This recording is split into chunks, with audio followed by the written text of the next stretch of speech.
अस्सलाम वालेकुम dear students, कैसे हैं जी आप सब लोग। उम्मीद करता हूं सब लोग खैरियत से होंगे। आज हमारा जो टॉपिक है वो है उर्दू से रिलेटेड। एमए उर्दू का जो एआईओयू के स्टूडेंट्स हैं, अल्लामा इकबाल ओपन यूनिवर्सिटी के स्टूडेंट्स, उनका जो कोड नंबर 5601 है, यानी कि 5601 जो है, उसमें ये पहला जो क्वेश्चन लॉन्ग क्वेश्चन के तौर पर आता है वो है उर्दू जबान का आगाज और इर्तिका। ये 20 नंबर का एक क्वेश्चन लाजमी आता है, तो मेरी ये वीडियो एआईओयू स्टूडेंट्स के लिए स्पेशली तौर पर है। तो अपने टॉपिक का आगाज करते हैं जी। सबसे पहले हम बात करेंगे जबान की। क्योंकि हम उर्दू जबान को पढ़ने जा रहे हैं तो सबसे पहले हमें पता होना चाहिए कि जबान क्या होती है। जबान देखेंगे, जबान एक जरिया है इंसान के जो ख्यालात हैं, इंसान के जो जज्बात हैं, एहसासात हैं, इंसान के जो दिल की सोच है, उसको दूसरों तक पहुंचाने का जो जरिया होता है उसी को जबान कहते हैं। दुनिया में बहुत सारी जबानें बोली जाती हैं, जैसे इंग्लिश जबान है, उर्दू जबान है, पंजाबी जबान है। तो जबान जो है वो हमारे एहसासात, जज्बात और दिल की आवाज को दूसरों तक पहुंचाने का एक जरिया है जी। जैसे कि मैंने यहाँ पर लिख रखा है कि जबान अपने ख्यालात, अपने जज्बात और अपने दिल की बात दूसरों तक पहुंचाने का एक जरिया है। तो ये तो बात होगी जबान की। अब बात करते हैं उर्दू जबान के इर्तिका की। अब इर्तिका का क्या मतलब है?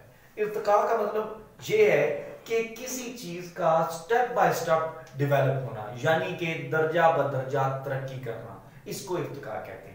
तो उर्दू जबान का इर्तिका हुआ। इर्तिका क्या हुआ? फिर उर्दू जबान का जो इर्तिका है उससे मुराद है कि उर्दू के जबान का आगाज हुआ और किस तरह ये तरक्की करते करते आज जो उर्दू की मौजूदा शक्ल है, ये इस शक्ल में कैसे पहुंची है, इसको कहते हैं उर्दू जबान का इर्तिका।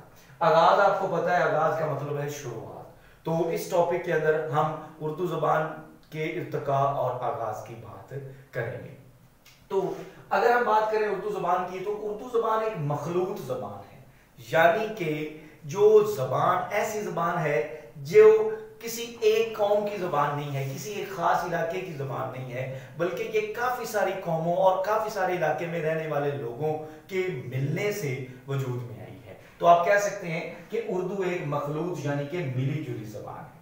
दूसरी बात ये कि इसकी जो बनावट है उर्दू जबान की, इसके अंदर कई जबानों और कई बोलियों ने अपना हिस्सा डाला है। जैसे कि मैं पहले बता चुका हूं कि उर्दू जबान किसी एक खास कौम या खास इलाके की जबान नहीं है ये जी।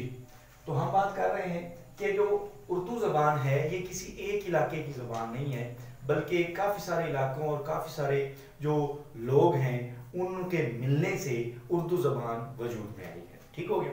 उसके बाद क्या है कि जो उर्दू जबान है इसका आगाज कब होता है? तो उर्दू जबान का जो आगाज है इसके बारे में मुख्तलिफ जो मुसन्निफीन हैं उनकी मुख्तलिफ राय है।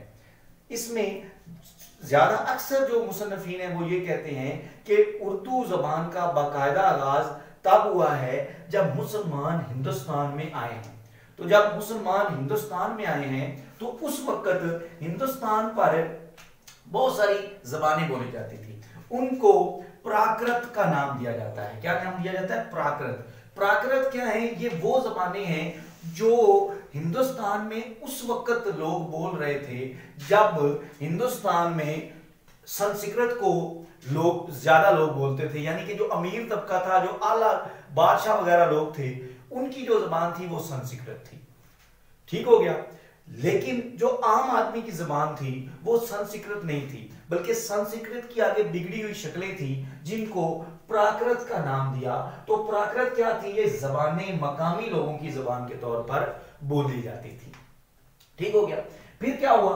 प्राकृत जबानें, इनको कुदरती जबानें भी कहा जाता है, क्योंकि उस वक्त जो अमीर तबका था, जो बादशाह वगैरह थे, उमरा लोग थे, उनकी संस्कृत जबान थी।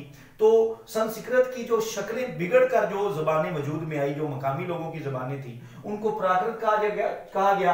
प्राकृत जबानों को कुदरती जबानें भी कहा जाता है और ये आम लोगों की जबान थी और संस्कृत की बिगड़ी हुई शक्लें थी। ठीक है। संस्कृत आला तबका की जबान थी, यानी कि जो उमरा वगैरह थे वो संस्कृत जबान को बोलते थे।